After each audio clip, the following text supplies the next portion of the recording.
तो hello guys, कैसे हो आप सभी लोग। आज हम कंटिन्यू करने वाले हमारे टोक्यो घूल की सीरीज, जिसमें हम सीजन 3 एक्सप्लेन कर रहे हैं और आज ये सीजन पूरा खत्म कर देंगे हम। और अगर आपने अभी तक पिछले सीजन की वीडियो नहीं देखी है तो देख लीजिए पहले उन्हें जाकर। और अगर आपको हमारे एक्सप्लेनेशन पसंद आते हैं तो सब्सक्राइब जरूर कर देना हमारे चैनल को, और हो सके तो इस वीडियो को ज्यादा से ज्यादा शेयर भी करना। कुछ फायदा नहीं है, देख ये सब चाले मत कर। अगर हम करें तो करें क्या, बोले तो बोले क्या। अबे अपना काम कर। तो अब हम ज़्यादा टाइम वेस्ट नहीं करते और सीधा बढ़ते हैं वीडियो की तरफ।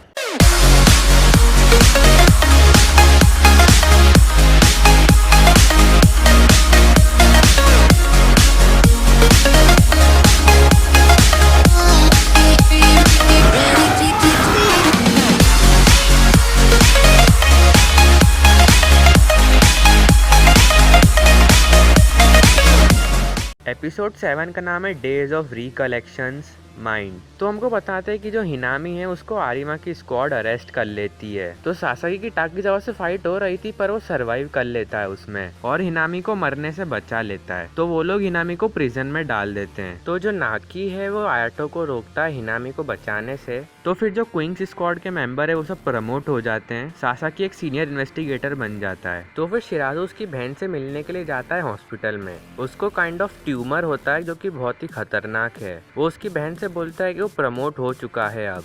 और उसी नाइट ईटो कानाकी का ओल्ड मास्क और एक बुक जो उसने साइन कर रखी थी वो कानाकी को डिलीवर कर देती है। फिर जो अपना सासाकी है वो वापस से री कैफे में जाता है और टोका उसको कॉफी पिलाती है। तो फिर जब सासाकी वहाँ से चला जाता है वो सब लोग बात करने लग जाते हैं कानाकी के बारे में। और जो सासाकी है उसको सपने में बार बार आंटेगु आता है और योशिमुरा आता है। और फिर हमें दिखाते हैं सुकियामा को। वो बहुत ज्यादा पेन में होता है और बहुत सारे लोगों को खा रहा है वो। और एपिसोड यहीं पर खत्म हो जाता है। एपिसोड 8 का नाम है वन हु रिथर्स टेक। काने सुकियामा के पापा से बोलती है कि सुकियामा अपने आप को कंट्रोल नहीं कर पा रहे हैं और वो वहाँ से चले जाती है। फिर वो अपने पास्ट को याद करती है। उसकी फैमिली पूरी मर गई थी और फिर सुकियामा उसको मिलता है और उसने उसकी फैमिली में काने को सर्वेंट रख लिया था। और दूसरी तरफ आयाटो तातारा को बोलता है हिनामी को बचाने के लिए, पर तातारा मना कर देता है। तो सासाकी के पास फिर 2 घूल इन्वेस्टिगेटर्स आते हैं। ये लोग सासाकी के साथ में अपकमिंग इन्वेस्टिगेशन में मदद करने वाले हैं। तो काने सुकियामा के कमरे में जाती है तो सुकियामा उसी पर अटैक कर देता है, पर वो उस अटैक को रोक लेती है और वो सब लोग बड़ी मुश्किल से सुकियामा को इंजेक्शन लगाते हैं। फिर शिराजो को नट क्रैकर का सपना आता है, बहुत बुरा वाला एक, और वो पसीने में पूरा उठता है एकदम से।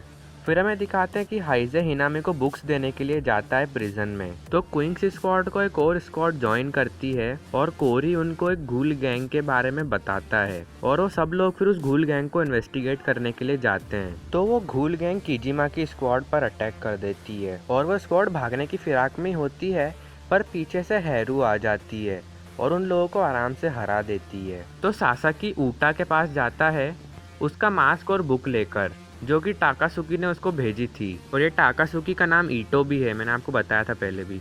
तो वो ऊटा से पूछता कि क्या है मेरा मास्क है, तो ऊटा उसको सब झूठ बोल देता है, ये दोनों ही चीज तुम्हारी नहीं है। तो सासाकी फिर उससे बोलता है कि मुझे नया मास्क बना के दो एक। तो ऊटा उसको बोलता है कि तुम रख सकते हो मास्क। फिर एक लड़की काने को एनवलप देती है और बोलती है कि अगर सुकियामा को ठीक करना है तो उससे ये एनवलप दिखा देना। तो सुकियामा एनवलप खोल के देखता है तो उसमें फोटो होती है हाइजे की और वो पहचान जाता है कि ये कानाकी ही है। और एपिसोड यहीं पर खत्म हो जाता है। एपिसोड 9 का नाम है डिपार्टेड स्पिरिट प्ले। तो सुकियामा अपने व्हील चेयर के बिना ही सड़कों पर कानाकी को ढूंढने के लिए निकल जाता है और वो चलते चलते गिर जाता है। फिर काना सुकियामा को घर ले जाती है उसके। तो फिर हाइजे पूरी क्वींस स्क्वाड को लेकर जाता है ऊटा के मास्क शॉप पे उनके सारे मास्क बनवाने के लिए।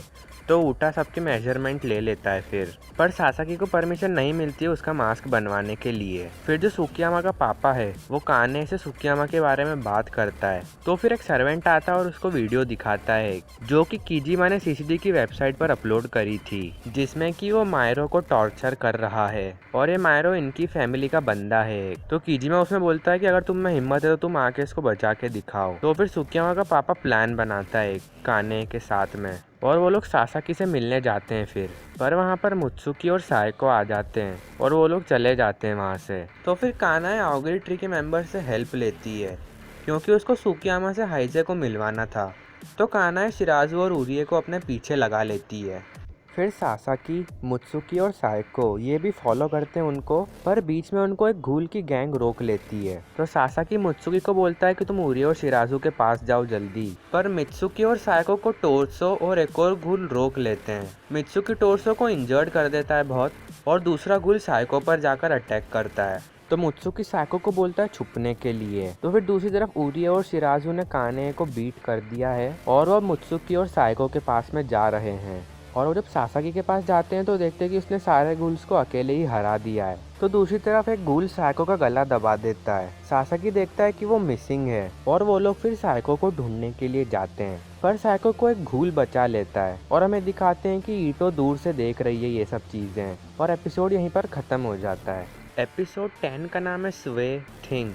तो काने के सामने ईटो आ जाती है और पहले तो वो काने को डॉज करती है, फिर वो उस पर अटैक करने लग जाती है और फिर ईटो उसको पकड़ लेती है और इंजर्ड कर देती है बहुत ही बुरी तरीके से। तो फिर वहीं सीसीजी के हेडक्वार्टर्स में सासाकी उई को एक प्लान बताता है घूल्स को इन्वेस्टिगेट करने के लिए, और उई उस पर एग्री हो जाता है। और उसी रात को सासाकी कानेकी का मास्क पहन के क्वींस स्क्वाड के साथ में जाता है घूल्स से लड़ने के लिए। तो जो सारे घूल्स हैं वो सासाकी को आई पैच घूल समझते हैं, और फिर सासाकी आई पैच घूल के बारे में इंफॉर्मेशन इकट्ठी करना चालू कर देता है। उसको पता चलता है कि आई पैच घूल ने ही आमोन को मारा था, और फिर उसको एकदम से कानेकी फिर से दिखने लग जाता है उसके दिमाग में। तो फाइनली फिर सासाकी सुकियामा से मिलता है और वो सुकियामा से पूछता है कि क्या तुम कैन कानेकी को जानते थे? तो सुकियामा उसको मना कर देता है। तो फिर इधर जो सीसीजी का चेयरमैन है वो उन लोगों को परमिशन दे देता है सुकियामा फैमिली पर अटैक करने के लिए। तो सुकियामा के पापा को पता चल जाता है ये, वो सुकियामा की चाय में ड्रग्स मिला देता है और सुकियामा बेहोश हो जाता है। और सुकियामा की नींद खुलती है कार में, उसको ड्राइव कर रही है मात्सुमे। वो उसको बोलती है कि आपके लिए हेलीकॉप्टर रेडी है, हम वहीं जा रहे हैं अभी। तो सुकियामा बोलता है कि मेरे को वापस ले चलो, तो मात्सुमे उसको मना कर देती है। तो जो सीसीजी के मेंबर्स हैं वो सुकियामा फैमिली के घर के सामने आके खड़े हो जाते हैं और वो अटैक करने के लिए तैयार है बिल्कुल। तो सुकियामा के फादर अपने आप को सरेंडर कर देते हैं, और यहीं दूसरी तरफ सुकियामा अपनी फैमिली का ध्यान रख रहा है, और एपिसोड यहीं पर ख़त्म हो जाता है। एपिसोड 11 का नाम है द एब्सेंट वन राइट। तो सीसीजी के मेंबर्स और सारे क्वींस स्क्वाड घूल्स को मार रही है सुकियामा फैमिली के घर के सामने। तो यहीं दूसरी तरफ सुकियामा अपने फ्रेंड्स को गुड बाय बोलता है, क्योंकि उसको रूफ टॉप पर एक हेलीकॉप्टर लेने आने वाला है और वो कहीं दूर जाने वाला है यहाँ से। तो उई सासाकी को रूफ पे भेज देता है। तो फिर यहाँ पर सुकियामा और सासाकी की फाइट होने वाली है। अब सासाकी सुकियामा को सरेंडर करने के लिए बोल देता है, पर सुकियामा उस पर अटैक कर देता है। तो दूसरी जगह जो हेरू है उसे मात्सुमे बहुत ही ज्यादा मारती है और उसका गला ही उसकी बॉडी से अलग कर देती है पूरा, और वहाँ पे कीजिमा आ जाता है फिर, और बड़ा ही दुखी होता है वो। मात्सुमे इन लोगों को रोकने के लिए आई है ताकि ये लोग सुकियामा के पास रूफ टॉप तक नहीं पहुँच सकें। तो मात्सुमे उसी का कुंके उसके सिर में घुसा देती है और उसे भी मार देती है। फिर वहाँ पे फुरुटा भी खड़ा हुआ होता है। तो मात्सुमे उसको मारने जाती है, पर वो एक दूसरे एजेंट को अपने सामने रख लेता है और वो मात्सुमे के वार से बच जाता है। और फिर फुरुटा कीजिमा के कुंके से मात्सुमे को मार देता है। तो फिर क्वींस स्क्वाड का सामना होता है नोरो से, और इधर सासाकी सुकियामा से फाइट कर रहा है, और एकदम से काने उस पर आकर अटैक कर देती है। वो हाइजे का एक हाथ काट देती है। तो शिराजू नोरो को बहुत ज्यादा मारता है, पर वो मरता ही नहीं है। और फिर ईटो भी आ जाती है अपने वन आइड आउल फॉर्म में, और यहीं पर एपिसोड खत्म हो जाता है। एपिसोड 12 का नाम है डे ब्रेक ब्यूटीफुल ड्रीम। तो वाशु को खबर मिलती है कि मेजोरिटी ऑफ द घूल्स मारे गए हैं और वो एक हेलीकॉप्टर में बैठा हुआ होता है। तो उसके हेलीकॉप्टर पे वन आइड आउल अटैक कर देता है, पर वो जैसे तैसे करके उस हेलीकॉप्टर में से निकलता है बाहर। उसके बाद में वन आइड आउल हाइजे सासाकी पर अटैक कर देता है, जबकि वो सुकियामा और काने दोनों से लड़ रहा था। तो ईटो अपने आप को रिवील कर देती है उसके सामने, और वो काने को बोलती है कि इसको संभालो अब तुम। फिर वापस से सासाकी अपनी सबकॉन्शियसनेस में चला जाता है। उसके सबकॉन्शियसनेस में बार बार कानाकी आता है और उससे बोलता है कि तुम पावरलेस हो, तुम ये नहीं कर सकते, वो नहीं कर सकते। और उसकी बची कुछ जितनी मेमोरी सप्रेस्ड थी अंदर, वो बाहर आ जाती है, और सासाकी के बालों का रंग फिर से चेंज हो जाता है। इसके अलग ही मजे चल रहे हैं भाई, बाल गिरगिट की तरह रंग बदल रहे हैं। तो फिर ईटो बोलती है कि ही हैज अवोकन। फिर सासाकी काने का भी हाथ काट देता है, और फिर हाई से काने को आराम से हरा देता है। तो फिर उरी और उसके स्क्वाड मेंबर्स जाते जहाँ पर हेरू और कीजिमा मरे हुए थे, और बस वहाँ पर फुरुटा ही बचा हुआ था। पहले तो फुरुटा रोता है वहाँ पर और जोर जोर से हंसने लग जाता है फिर, तो इधर शिराजू अभी भी नोरो से फाइट कर रहा है। तो शिराजू फिर अपना कागुने एक्टिवेट करता है और नोरो पर पूरी ताकत से अटैक कर देता है और नोरो हार जाता है उन लोगों से। तो फिर नोरो याद करता है कि कैसे कुजेन यानी कि योशिमुरा ने अपनी बेबी डॉटर को उसके पास में छोड़ा था, जो कि है ईटो। और फिर होता है नोरो का फेस रिवील। हम भी करेंगे, टेंशन नहीं लेने का। और आखिरी में फिर उरिये नोरो को मार देता है। फिर उरिये देखता है कि शिराजू बहुत ही ज़्यादा वुंडेड है, उसका आधा स्टमक कम्प्लीटली उड़ा हुआ है। तो उरिये शिराजू को मोटिवेट करता है। वो बोलता है कि तुम्हारी बहन तुम्हारा इंतज़ार कर रही है, पर शिराजू उसको सुन नहीं पाता है। उसकी धड़कनें धीरे धीरे कम होती जा रही थी, पर वो लोग शिराजू को नहीं बचा पाते हैं और शिराजू मर जाता है वहीं पर। तो उरिये बोलता है कि तुमको कोई नहीं भूल पाएगा, क्योंकि तुमने एक SS रैंक घूल को मारा है। तो फिर दूसरी तरफ सासाकी ईटो को बोलता है कि योशिमुरा तुमको बचाना चाहता था, पर ईटो ज़ोर ज़ोर से हंसने लग जाती है। तो हाइज़े उस पर अटैक कर देता है और बोलता है कि मुझे भी एक पीस ऑफ ट्रैश को बचाने में कोई मज़ा नहीं आ रहा है। तो ईटो बहुत ज़्यादा गुस्सा हो जाती है और वो अपना कागुने रीजनरेट करने लगती है। एक्स्ट्रा आइज़ आ जाती है उसकी, हाथ निकलने लग जाते हैं बहुत सारे। फिर सासाकी ईटो की बॉडी को 2 हिस्सों में काट देता है, पर वो फिर भी ज़िंदा होती है। तो फिर सारे इन्वेस्टिगेटर्स जो बचे हुए क्विंग्स स्क्वाड के मेंबर्स हैं उनके पास में जाते हैं और वो उरिये से बोलते हैं कि जो मर गए अब उनके बारे में कुछ भी नहीं कर सकते हम। तो उई और उसकी स्क्वाड रूफटॉप पर पहुंचते हैं और सासाकी उन लोगों से बोलता है कि मैं बहुत ज़्यादा वुंडेड हूँ और मुझे रेस्ट की ज़रूरत है अब। और सासाकी उन लोगों से बोलता है कि मैंने बहुत ही ज़्यादा वुंड दिए हैं आउल घूल को, पर वो भाग गया यहाँ से। और सासाकी उन लोगों को ये भी बताता है कि ये आओगेरी ट्री से मिला हुआ है। तो फिर सासाकी सुकियामा को बिल्डिंग से गिरा देता है नीचे, पर काने जंप करती है उसको बचाने के लिए। तो काने अपनी फीलिंग्स बताती है सुकियामा को कि वो उसको बहुत पसंद करती है। तो सुकियामा फिर उसको अपने रियल नेम से बुलाता है, जो कि है कारेन। फिर काने सुकियामा को पेड़ों के बीच फेंक देती है ताकि वो बच जाए और खुद मर जाती है। तो सासाकी फिर क्विंग्स स्क्वाड के पास जाता है और देखता है कि शिराजू मर चुका है। तो उरिये सासाकी को ब्लेम करता है कि तुम यहाँ नहीं थे इसलिए मरा ये। तो सासाकी उरिये को बोलता है कि वो तुम्हारे कारण मरा है क्योंकि तुम बचा नहीं पाए उसको।